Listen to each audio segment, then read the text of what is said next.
Citing web pages can be extra tricky because there are so many different types. It seems that every site has something that doesn't match the templates APA provides.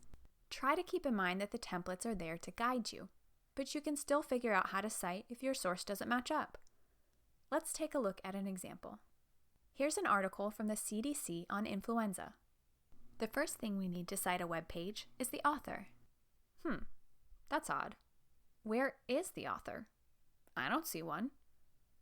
There are several things that may be going on here. The CDC is an entire organization that pools its resources and research to provide credible information to the public. A single individual, or even several, can't really take credit for the information here. When information is provided by an organization, it is called a group author. But there is another option if you don't see an author. The article may have no author. Entries in encyclopedias or dictionaries don't usually have authors because the information is considered common knowledge. If there is no author, skip that part and go straight to the title.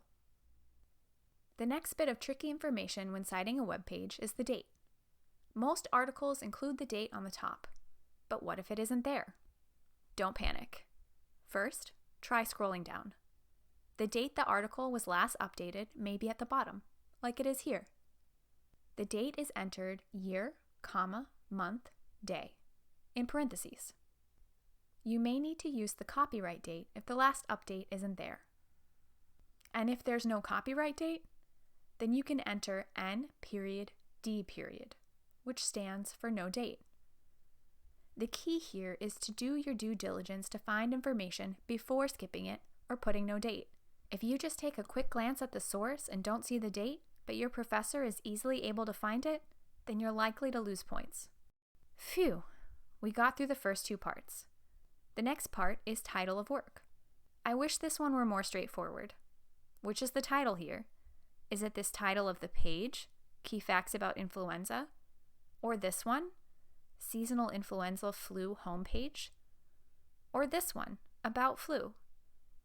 It depends on how much of the site you're using. If you're using information from multiple pages, then use the broader title of the section you're getting information from, so you don't have to cite every page. And you'll want this part to be in italics. If you're only using information on one page, cite the title of the page itself. Your goal is to provide your reader what they need to find the information for themselves. Because trust me, if your professor has to spend half an hour finding the source because you didn't provide enough information, they are going to be grumpy graders. I speak from experience. From here, things get a little more straightforward. What we need next is the site name, which you can usually find at the top. The site name will often remain constant on every page of the website. In this case, it's the CDC again. The thing is, APA isn't a huge fan of redundancy, so if the site name is the same as the corporate author you listed at the beginning, you can skip it. And saving the easiest for last, the URL. Finally, something straightforward with websites. You use the address in your browser bar.